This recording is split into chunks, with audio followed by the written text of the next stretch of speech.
My wife's old flame, the one that got away, was diagnosed with a renal cyst.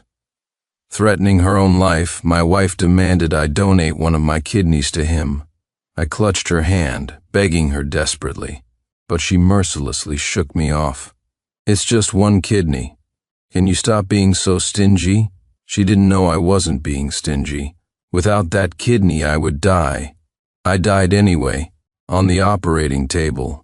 Now, as a wisp of a soul, both sides of my waist feel hollow. I stood outside the operating room, watching my wife pace back and forth anxiously. It was a level of worry I had never seen from her before. The moment the operating room doors opened, she rushed forward, heedless of her own haggard appearance. "Doctor, how was the surgery?" "Rest assured, ma'am, your husband's surgery was a great success. It was only a renal cyst, so his life was never in danger. You can go in and see him now." At the doctor's words, a shy expression bloomed on Victoria Ashworth's face, and even her tone softened considerably. "I'm so sorry, doctor. We were just so worried." Hearing the word husband, I was almost foolish enough to think she meant me. But the bashful look on Victoria's face was a slap that woke me up. It made sense. Victoria had never given me a kind look, let alone worried about me. The only thing I ever saw in her eyes was disgust. Victoria practically ran into the room. Seeing the pale face of the man on the bed, her eyes instantly turned red. "Do you have any idea how worried I was out there? Thank God you're okay. Does anything hurt right now?" Ethan Montgomery smiled. "As long as you're by my side, I can endure any hardship." Victoria's eyes lit up, but then he suddenly changed the subject. "Still, you should probably go check on Sincere Clark. He lost a kidney for me. He must be in a bad mood. Don't let him take it out on you." At the mention of my name, Victoria's face instantly turned cold. "Why would I see him? There's no need. It's just one kidney. It's not like he'll die." After saying this, as if remembering something, Victoria grew even angrier. "He knew you were waiting for a donor, but he still lied to me, saying he'd die without that kidney. A grown man being so petty, it's truly disgusting. He isn't fit to shine your shoes." The belittling words poured from Victoria's mouth one after another, dripping with a sycophantic eagerness to please. Ethan, as expected, smiled. The next second, he put on a concerned expression for Victoria. "You forced him to donate a kidney like that. What if he hates you for it later?" Victoria's eyes widened. "If he dares, I'll divorce him. Then he'll be the one on his knees begging me to take him back." My soul floated in the air, a sharp pain lancing through where my heart should be, as if a knife were carving it out. It was excruciating. I had always felt that I was just a working-class guy, and it was unfair for a princess like her to be with me. That's why I worked day and night, just to earn more money so she could maintain the lifestyle she was used to. But in her eyes, I was still just a petty, stingy man. I remembered how she had lorded over me before the surgery. "It's just one kidney. You can't be this stingy, can you?" I froze for a moment. Her old flame only had a renal cyst. It wasn't nearly serious enough to require a transplant. And my own body, worn down from constant overwork, was already in a fragile state. That was the first time I refused her. "I can't donate a kidney. Besides, his condition is treatable." She didn't listen. She drugged me with an anesthetic and had me sent to the operating table. She didn't know. I only had one kidney left, and so I lay on that table as they carved out the only kidney I had. When I opened my eyes again, I was already a wisp of a soul. I was trapped by Victoria's side, unable to stray far. I could only watch as she fussed over her old flame, completely forgetting about me, who had also undergone surgery. "The doctor said I can be discharged today. But I came back to the country so suddenly I don't really have a place to go," Ethan said, casting a suggestive glance at Victoria. She eagerly jumped in, her eyes full of anticipation.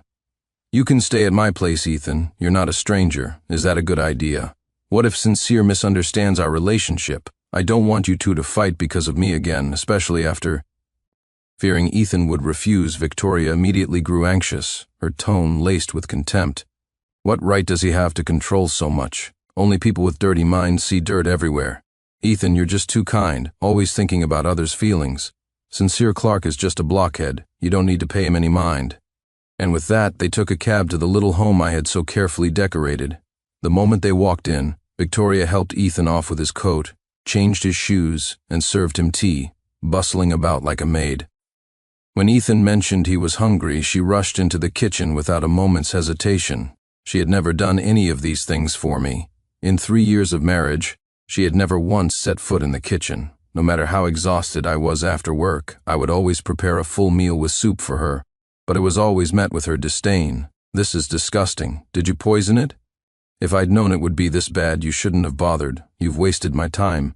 It was clear now that she wasn't incapable of these things. She was just unwilling to do them for me. No matter how much I did for her, it couldn't compare to a single, insincere word of concern from Ethan. It's always true what they say: when the ex shows up, the current partner gets utterly crushed. When I saw their legs intertwined under the dining table, I felt as if I had been struck by lightning. Victoria would periodically let out soft, coquettish sounds, making Ethan's eyes practically glue themselves to her. "I heard there's a thunderstorm tonight. Ethan, will you sleep with me?"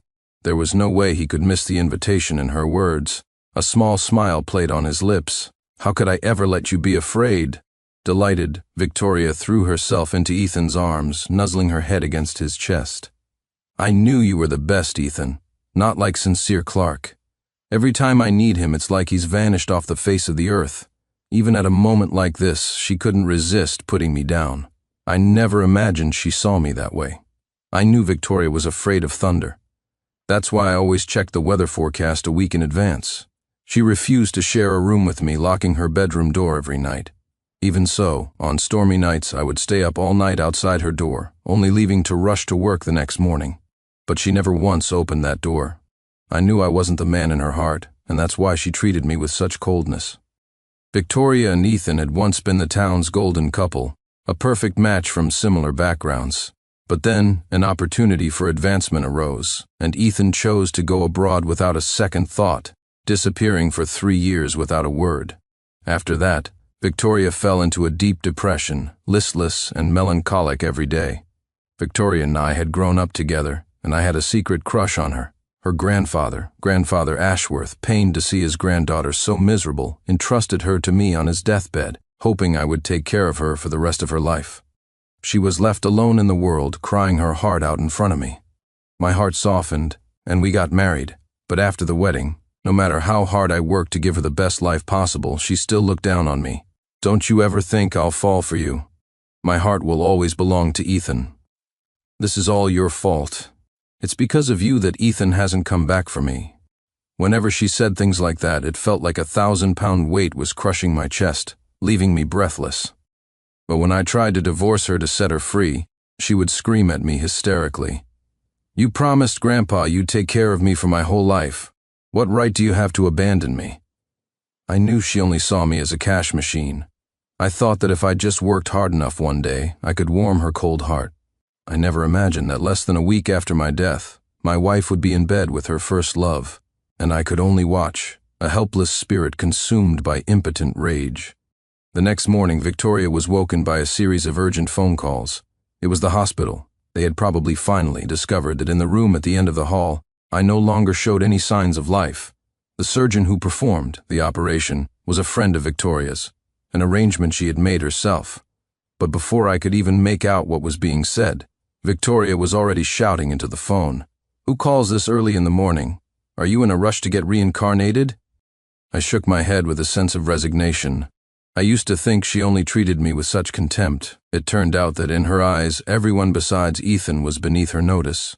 The person on the other end was silent for a long moment. Then, restraining their anger, they spoke. "This is the hospital. Am I speaking with Mrs. Clark, Sincere Clark's wife?" Hearing my name, Victoria's pretty brows furrowed even deeper. "Did he tell you to call me?" Spit it out. Honestly, for a grown man to be so dramatic. After her tirade, the voice on the phone was clearly irritated. "Your husband has passed away. His body is still at the hospital. We're calling to ask what arrangements you'd like to make." Victoria was stunned for a second, but she quickly composed herself. "What? Is he so desperate for my attention that he's hired people to act with him? Is this supposed to be funny? You can tell him that if he doesn't want to come back, he can stay away for the rest of his life." I floated in the air, listening coldly to her words. She was right about one thing. I would never be coming back, because I was already dead. The person on the other end was furious. We doctors don't have time for your childish games. We called you because you're his emergency contact. Believe it or not, that's up to you." The doctor's tone was firm, and for a fleeting moment Victoria wavered. But Ethan, who was beside her and had overheard everything, wrapped his arms around her from behind. "Although a minor surgery like that isn't life-threatening, if Sincere is acting like this, he probably just wants to see you. Why don't you go check on him? I'm mostly recovered anyway. I'll be fine on my own." As he spoke, Ethan theatrically clutched his wound and coughed twice. His performance instantly captured Victoria's attention. She turned back to the phone impatiently. "I'm busy. Tell him to get discharged as soon as he's better and stop trying to pull these cheap tricks. It just makes me sick." With that, she hung up without a second thought. Seeing this, Ethan put on his understanding act again. "Vicky, Sincere hasn't been around for a few days. Maybe he really does want you to take care of him. You should probably go see him later. I'm used to being alone." He lowered his eyes as he spoke, looking utterly pitiful. I knew it. Ethan had no real concern for me. Playing the victim was his signature move, and unfortunately, Victoria always fell for it. Sure enough, hearing his words, Victoria's face filled with sympathy. "Ethan, you're just too nice. That's why he's so jealous of you. For a man, Sincere Clark is so incredibly petty. I must have been blind to marry him. And so what if he's really dead? A man like him deserves it. Ethan, are you hungry? I'll go make you something to eat. You just rest." 1,000 emotions surged through me. I wanted to rush forward and demand to know if she even had a heart. But I was just a ghost. I could do nothing. In the kitchen, Victoria was so happy that she didn't even care when she got herself covered in small cuts and burns. Ethan just blew on her wounds perfunctorily, and it was enough to make her ecstatic for the entire day. Seeing this, I let out a bitter, angry laugh. She'd rather be a maid than the high society lady she was born to be. I felt like my years of hard work were nothing but a joke in her eyes. After they ate, Ethan used the excuse of not feeling well to go back to the room and rest early. He left Victoria alone to face the disastrous mess in the kitchen. It was a pity, but I no longer felt a shred of sympathy for her. People like Victoria bring their suffering upon themselves. That night, as they were about to get intimate again, Victoria's phone rang once more. Without even looking at the caller ID, she snapped. "Can't you stop with the endless calls? It's so annoying." There was a long silence on the other end before a timid voice spoke. "Vicky, I'm sorry, it's Mom. I've disturbed you. I'll be more careful next time. I'm calling to ask if you're with my dear Anian. I've been calling him, but he isn't picking up." Hearing my mother speak so humbly, I was so enraged I wanted to fly over and slap Victoria. My father died young, and my mother raised me all by herself. She endured countless hardships to give me a good life, but she always respected my choices. So when I married Victoria, she didn't say much and even treated her like her own daughter. I never expected Victoria would treat my mother this way. Despite my mother's apology, Victoria's face was still a mask of disgust. Who knows where he's messing around? Maybe he's got another woman on the side. Why worry about a deeply scheming person like him? Hearing this, my mom quickly tried to explain. "Vicky, Anian isn't like that. Have you two had a misunderstanding? If he's not treating you well, I'll talk to him for you." Something in that statement triggered Victoria, and she leaped up, agitated. "Just stay out of our business. Don't bother me unless it's important." She hung up abruptly. Her phone showed numerous missed calls from the hospital, which made Victoria feel inexplicably irritated. She glanced at her phone. The message thread with me was still empty. In the past, after this much time, I would have already been showering her with concerned texts. After a long hesitation, Victoria muttered a curse and dialed my number. It rang and rang, but no one answered. That tiny flicker of unease in her heart vanished, replaced by another barrage of insults aimed at me. "So you're addicted to playing dead now, are you? You even dare to ignore my calls. Fine, Sincere Clark, keep it up for the rest of your life. Just don't come crawling back to me." She threw her phone to the side. I couldn't help but let out a cold snort from my place in the air.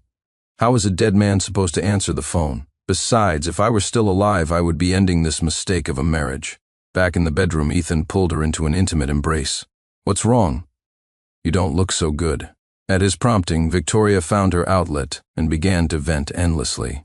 "It's that fool Sincere Clark. He's trying everything he can think of to get me to go back and take care of him. I never realized he was so manipulative. It's bad enough he won't come back himself, but now he's sending a whole bunch of people to test me." Ethan comforted her softly. "Maybe he's not coming back because he hates me. Perhaps I should leave. I ran into some trouble overseas recently and I'm a bit short on cash. I'll go find a job. I'll pay you back one day." He coughed a couple of times as he finished. Victoria's heart ached for him. With a grand gesture, she transferred him $50,000. That was all money I had painstakingly earned. I was always frugal, never daring to spend, but it had now become her tool for showing off in front of her old flame. "How can you work in your condition? Money isn't an issue. If that's not enough, I'll send you more." Having gotten what he wanted, Ethan hugged Victoria with a look of profound gratitude. "Vicky, you are a truly rare and wonderful woman. If only I could marry you." Victoria blushed. "It's not impossible, you know." I rolled my eyes from my spot in the air. Ethan's scheme was so obvious it was practically slapping me in the face, yet she was too lost in her infatuation to see it. After another round of fooling around, Ethan made an excuse and left. Not long after he was gone, Victoria's phone rang. It was her friend, Joanne Miller. Her voice on the other end was trembling. "Vicky, something terrible has happened. The man you brought in the other day, he's dead." Victoria's expression froze instantly. "What did you say? Who's dead?" Joanne cupped her hand over the phone, her voice secretive and hushed. "That guy, the one named Sincere something. He's dead." "Sincere Clark?" "Yes. Him. Didn't you tell me that just donating one kidney wouldn't be life-threatening? Now the hospital administrators are investigating who performed the surgery that day. They're talking about legal action. Vicky, what should I do?" Joanne was in a complete panic on the other end of the line. Victoria shot up from her seat with a screech, muttering to herself, "Impossible. That has to be a lie. How could it be? It was just a kidney transplant. How could he die?" Victoria grew more and more frantic, trashing the house in her agitation. I just watched it all with cold indifference. After everything that had happened, I wouldn't believe for a second that Victoria's actions were out of concern for me. She was just scared of getting into trouble, scared it would all be traced back to her. The person on the other end tried to say more, but Victoria hung up on her without a second thought. Faced with this sudden news, Victoria had no idea what to do. The only person she could think of was Ethan, who had just left. She called him several times, but it took a long while for him to answer. "Vicky? What's wrong?" "I was dealing with something and didn't hear the phone." Victoria's voice trembled, all her previous arrogance gone. "Ethan, something's happened. Sincere Clark, he's dead. But I never thought he would die. I didn't mean for it to happen." There was a moment of silence on the other end before he spoke. "Okay, don't panic. I'm on my way over right now." In less than half an hour, Ethan arrived. The moment they saw each other, they fell into an embrace. Ethan's voice was impossibly gentle. "Vicky, this isn't your fault. His body was weak. You can't be blamed. Anyway, he's dead now. We who are alive have to live our lives to the fullest. Don't grieve too much over someone like him. It's not good to upset yourself." Victoria, who had been panicking just moments before, was immediately soothed by his words. Her old contemptuous demeanor returned. How was I supposed to know he would die? It was just a simple transplant surgery. Who knew his constitution was so poor? Ethan chimed in from the side. "Exactly, no normal man would die from such a minor operation. Besides, as your husband, shouldn't he be expected to grant your requests?" Ethan was a master manipulator. Victoria was completely swayed, her tone once again filled with disdain. "That's right. Even if he did die because of what I did, he should be happy. At least he did a good deed. I'm his family. I have the right to make decisions about his body." I laughed. It was a laugh born of pure rage. In our 3 years of marriage, there had been several class reunions, and everyone else brought their spouses. But Victoria always refused to take me. She would have me drop her off and then immediately rudely send me away. She was terrified someone would see that she was married to a man like me. Now that there was trouble, she suddenly remembered I was her family. I cursed myself for being just a soul, powerless to do anything about any of this. But I never expected retribution to come so swiftly. When the two of them returned home, they found my mom, Helen Clark, and my uncle, Mark Peterson, standing grimly at the door. Unable to reach Victoria, the hospital had called them. Upon hearing of my death, they had rushed over from their small town a dozen miles away, traveling through the night, perhaps due to a guilty conscience. A flash of panic crossed Victoria's face when she saw my mother. Even her words came out as a stutter. "Mom, what are you doing here?" My mother slapped her across the face, her whole body trembling uncontrollably. Are you even human? My Aenean never wronged you, but you sent him to his death on an operating table for some wild man from outside. How can your heart be so poisonous? On the way back, Ethan had done a thorough job of brainwashing her. Right now, Victoria didn't feel she had done anything wrong at all. Being slapped like that in front of the man she loved was a deep humiliation. It only made her words harsher. What does his death have to do with me? If he couldn't even handle a minor surgery like that, what use did I have for a man like him? Besides, Sincere Clark loved helping people so much. What's wrong with doing a small favor? My uncle, who never married, had always treated me like his own son. Hearing her words, his anger flared. How do you think you survived that major illness years ago? It was Sincere who donated one of his kidneys to you. He only had one left, and you killed him with your selfishness. Do you have any conscience at all? A sudden silence fell over the area. It was so quiet you could hear everyone breathing. I looked at my mother and uncle, their hair streaked with white overnight, and a sharp pain pierced my heart. They had worried about me for half their lives, and now, in their old age, they still had to suffer because of me. Victoria's eyes were a little red, but her tone remained defiant. I don't know anything about that. Why didn't he tell me? How was I supposed to know a minor surgery would kill him? My mother and uncle were left breathless by her shameless words. Their anger intensified when they saw Ethan hiding behind her. It was you bastard, who killed my nephew. I'm going to make you pay today. With that, my uncle lunged forward and pinned Ethan to the ground. Uncle Mark was built strong from years of manual labor. In front of him, Ethan was just a pretty boy with no ability to fight back. My uncle deliberately aimed his punches at Ethan's surgical wound. After just a few hits, Ethan's face was deathly pale. Victoria tried to intervene, but my mother grabbed her by the hair and dragged her aside. The commotion drew a crowd of onlookers, but not a single person stepped in to stop it. I had been a helpful person when I was alive, and nearly all the neighbors had received my help at one point or another. Now, seeing Victoria's ungrateful behavior, they looked like they wanted to drown her in spit. My uncle only stopped when he felt he'd done enough, looking down at them with cold eyes. This isn't over. You can wait to face the judgment of the law. He then helped my mother up and they left together, leaving the two of them standing there in disgrace. After they were gone, Victoria rushed to help Ethan up, but he shoved her away. You can't even handle a small thing like this, and you let me get beaten up for nothing. I see you did this on purpose, Victoria Ashworth. Without another word, he turned and stormed off. However, the situation was just beginning to escalate. The next morning, there was a frantic pounding on the door. The moment the door opened, Victoria saw her former friend leading the police into her apartment. Officers, it's her, she's the one who paid me off to do the surgery. The scene startled Victoria, and she instinctively lashed out. What right do you have to barge into my home? Get out, all of you, or I'll report you. The lead officer showed her his badge, his voice icy. City Police Department. We've received a report that you are a suspect in a case of intentional homicide. Please cooperate with our investigation. This time, Victoria was completely stunned. She stared at her supposed best friend, Joanne Miller, who was continuing to list her crimes. He was brought here unconscious after she drugged him with anesthetic. I didn't know anything, I just performed the surgery. It has nothing to do with me. If you're going to arrest someone, arrest her. She's the murderer. At the same time, another group of people entered. Ma'am, our investigation has confirmed that this property is a premarital asset of Mr. Sincere Clark. We now have the right to repossess it. Please vacate the premises as soon as possible. She just collapsed onto the floor, powerless, and watched as they put handcuffs on her. The crowd of onlookers grew larger, and many people took out their phones to record everything. Victoria's composure finally shattered. She cried as they led her away, trying desperately to defend herself. It wasn't me, I didn't kill him. I don't know anything, she took the money too. She's the one who did the surgery. Why are you only arresting me? You're all ganging up on me. I'm going to report you. The two who had once called each other sisters started fighting, scratching and pulling at each other. By the time the police separated them, both their faces were covered in scratches. I just watched it all and rolled my eyes. Victoria brought this on herself. She deserved it.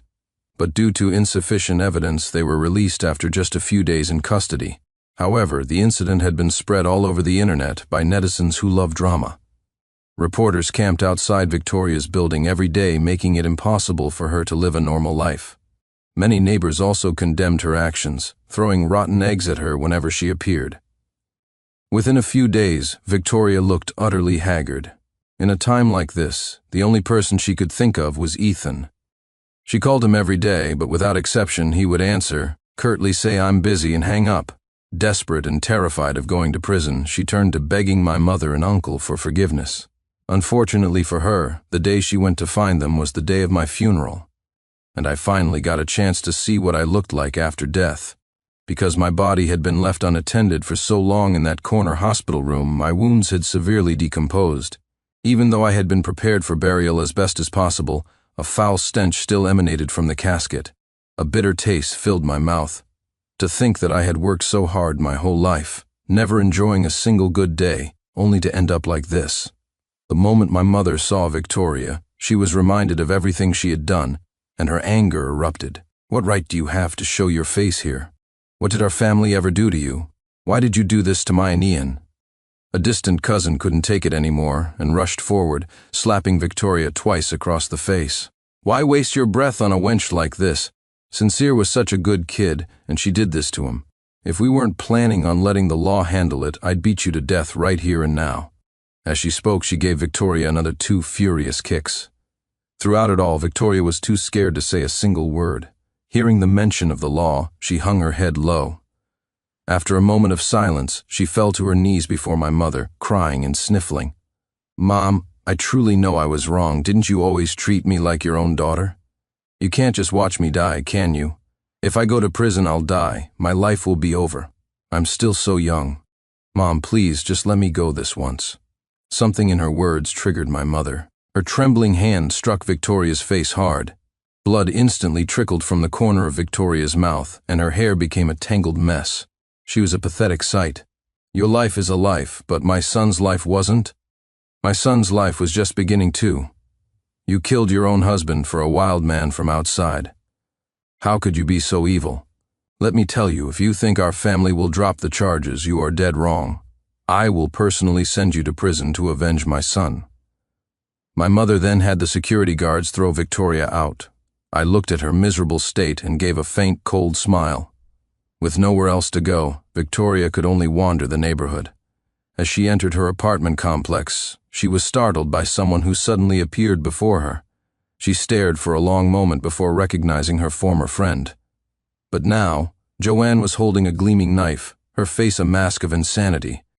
It's all your fault, all of it, because you made me take on that surgery. The hospital fired me. I've been blacklisted from the entire medical field. I'll never find a job again. This is all your fault. You killed him, and you brought me to this Victoria Ashworth. You can go to hell, Victoria. Already full of pent-up rage with nowhere to vent it, saw Joanne and exploded. Don't you dare act so high and mighty. Didn't you take the money? You were the one who was blinded by greed and agreed to do the surgery, so why are you blaming me? You brought this on yourself. Those words successfully enraged the crazed woman before her. Joanne lunged, swinging the small knife wildly, screaming, If my life is ruined, I'm not going to let you live happily either. You care so much about that pretty face of yours, don't you? Today, I'm going to destroy it in the blink of an eye. The two were wrestling on the ground. The knife, as if with a mind of its own, slashed across Victoria's face again and again, leaving a bloody mess. Her screams attracted other onlookers. People who didn't know the situation thought it was a violent assault and immediately rushed to pin Joanne to the ground. Victoria seized the opportunity to escape. She didn't dare go to a hospital, afraid of being recognized, nor did she dare go home. She bought a surgical mask to cover her face and wandered the streets like a headless chicken. As she was walking, she saw a familiar figure. It was Ethan, and standing beside him was another woman, their posture intimate. Victoria's sanity snapped. She threw caution to the wind and rushed forward, grabbing Ethan's arm. How could you do this to me?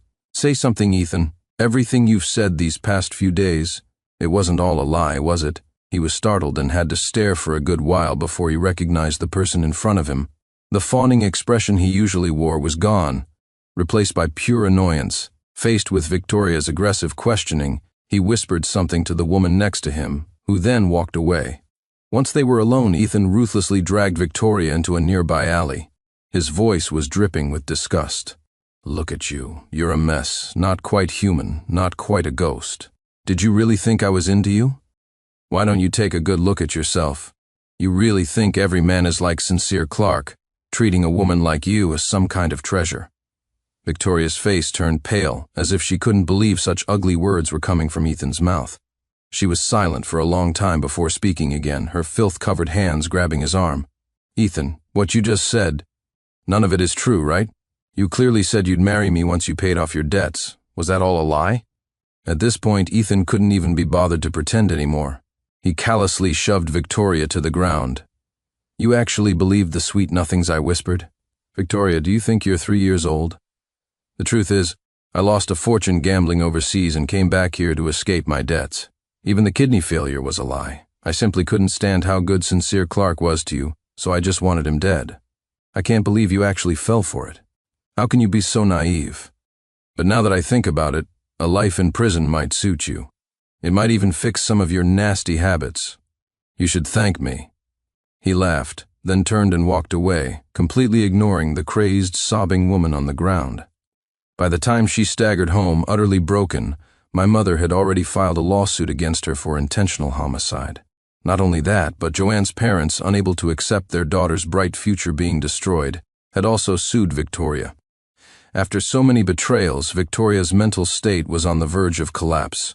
She had no energy to deal with any of it. On the day of the trial, she didn't even hire a lawyer, pleading guilty like a soulless marionette. However, Joanne didn't escape either. She was implicated in the knife attack, she had performed the illegal surgery, and as a doctor she had accepted a bribe. Not only was she blacklisted from her profession, but the hospital also sued her. In the end, both were sentenced. One to 10 years, the other to 8, on top of massive fines. Every penny Victoria had given to Ethan was ordered to be returned. Since she hadn't worked a day during our marriage, all that money was considered our joint marital property. She had no right to give it away. When Ethan learned of this, he spent his days cursing her name like a madman. The girl he had just started dating left him because of it. On the day Victoria was sent to prison, I went to see. The prison had internet access, and Victoria's story was already known to everyone. So, on her very first day, she was given a harsh lesson by the prison's top dog.